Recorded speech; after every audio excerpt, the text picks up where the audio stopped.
नमस्कार, आपका स्वागत है। तो आज के इस वीडियो में डिस्कस करेंगे कि सीटेट का जो एग्ज़ाम हुआ था उसमें जो मिस्टेक्स हो रही है ऑप्शंस में।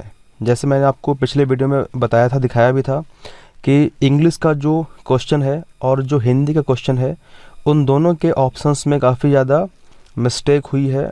और इस मिस्टेक के वजह से जो हिंदी वाले विद्यार्थी हैं वो चिंतित होंगे, लेकिन चिंता की बात नहीं है, उनमें कॉमन मार्क्स मिलने चाहिए।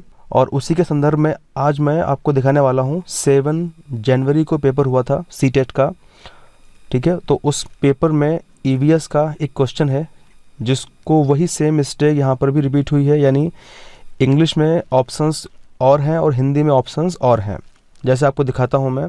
और उसके बाद फिर हम बात करेंगे कि सीटेट का जो पेपर अभी हुआ था उसका एग्ज़ाम का रिज़ल्ट कब तक आने वाला है, तो उसके ऊपर चर्चा करेंगे। तो सबसे पहले देखते हैं क्वेश्चन। तो ये क्वेश्चन नंबर 64 है। इसमें लिखा हुआ है excess cutting of forest can lead to the following possibilities, यानी ज़्यादातर अगर जंगल काटे जाएंगे तो उससे फिर क्या संभावनाएं हो सकती हैं। ये क्वेश्चन पूछा गया था सीटेट में 7 जनवरी को। तो इसमें ऑप्शंस को अगर देखें तो यहाँ पे आप देखिए, यहाँ पे option A, option B, option C, option D. और ये क्वेश्चन ऐसा है, या तो इसमें ए और डी होगा, या सी और डी होगा, या ए बी डी, इस तरीके से होंगे। अब यहाँ पे ऑप्शंस को अगर हम देखें तो आप यहाँ पे देखिए, ऑप्शंस में ऑप्शंस जो यहाँ पे दिए गए हैं उसमें पहला ऑप्शन है ए और बी, दूसरा ऑप्शन है सी और डी, तीसरा ऑप्शन है सभी हैं ए बी सी डी, और चौथा ऑप्शन है बी और सी। इंग्लिश वाले में बी और सी फोर्थ ऑप्शन में दिया गया है। अगर वही मैं आपको हिंदी वाला क्वेश्चन दिखाता हूँ, सेम क्वेश्चन है कि जंगलों को ज़्यादा काटने से क्या स्थितियाँ उत्पन्न होंगी, उनके बारे में बात करी गई है।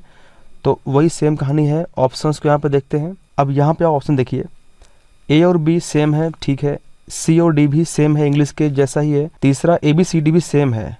और यहाँ पे जो फोर्थ ऑप्शन है वहाँ पे मिस्टेक कर दी है हिंदी में। कैसे? यहाँ पे बी और डी कर दिया गया है। हिंदी वाला क्वेश्चन है उसमें बी और डी किया गया है, और बल्कि जो इंग्लिश वाला क्वेश्चन है उसमें ऑप्शन दूसरा है। अब यहाँ पे देखिए आप, यहाँ पे ऑप्शन में क्या है, बी और सी है, ठीक है, फोर्थ ऑप्शन में। और यहाँ पे हिंदी का जो फोर्थ ऑप्शन है उसमें क्या किया गया है, बी और डी कर दिया गया है। तो हिंदी वाला क्या करके आएगा, इंग्लिश वाला क्या करके आएगा। तो यहाँ पे कॉमन मार्क्स, ऐसे क्वेश्चंस में कॉमन मार्क्स मिलने चाहिए, ठीक है। तो आप लोग जो वीडियोस देख रहे हैं, आप लोग भी बताएं कमेंट करके कि ऐसा कोई क्वेश्चन आपने देखा है, आपने जो भी आपके डेट पे एग्ज़ाम हुआ था उसमें, तो आप लोग ज़रूर कमेंट करके बताएं। तो अब बात करते हैं कि सीटेट जो पेपर कंडक्ट अभी हुआ था उसका रिजल्ट कब तक आएगा। तो जाहिर सी बात है, उसका जो रिजल्ट है वो 10 to 12 फरवरी के बीच में आ सकता है। अब थोड़ी सी बात कर लेते हैं, ये अभी जो एग्ज़ाम कंडक्ट हुआ था सीटेट का, इसमें नॉर्मलाइजेशन भी लागू होगा। तो इसके हिसाब से मार्क्स या तो ऊपर जाएंगे या फिर कुछ नीचे आएंगे। अब ये डिपेंड करता है कि जैसे फॉर एग्जांपल अगर 3 जनवरी को जो एग्ज़ाम कंडक्ट हुआ था, उसके बाद 6 को एग्ज़ाम कंडक्ट हुआ था, उसके बाद 7 को ऐसे एग्ज़ाम कंडक्ट हुए।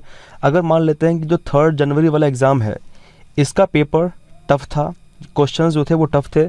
6 जनवरी के जो एग्ज़ाम था उसमें उतने टफ़ नहीं थे, और 7 में बिल्कुल टफ़ नहीं थे। तो जो नॉर्मल स्कोर था, तो जिन लोगों ने 3 जनवरी को एग्ज़ाम दिया है वो आसानी से स्कोर कर पा रहे थे लगभग 90 प्लस, और जो 6 जनवरी वाले हैं वो आसानी से 105 के आसपास स्कोर कर रहे थे, और जो 7 जनवरी वाले हैं वो 115 के आसपास स्कोर कर रहे हैं। एग्ज़ाम तो सेम है, लेकिन क्वेश्चन डिफ़िकल्ट और क्वेश्चन आसान होने की वजह से ये स्कोर में इतना अंतर आ रहा है।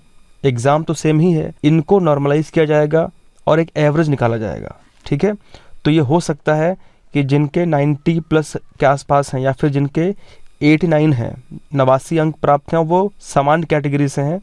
तो नॉर्मलाइज होकर के अगर पेपर टफ उनका रहा होगा तो टफ पेपर की वजह से उनका स्कोर बढ़ सकता है, तो वो सीटेट क्वालिफाई कर सकते हैं। इस तरीके से अब रहेगी। अब देखने वाली बात ये होगी किस तरीके से इसको हम देखें। तो जब रिजल्ट आएगा तो इसकी हकीकत हमको समझ में आएगी, एग्जैक्टली किस तरीके से नॉर्मलाइज हुआ है, आंसर की के हिसाब से कितने किसके मार्क्स बन रहे थे, और जो रिजल्ट आएगा उसके हिसाब से नॉर्मलाइज्ड तरीके से कितने मार्क्स का अंतर आएगा वो हमको एग्जैक्टली तभी दिखाई देगा। अगर वीडियोस अच्छे लगे तो लाइक ज़रूर करें, सब्सक्राइब करें चैनल को। Thank you. जय हिंद, जय भारत।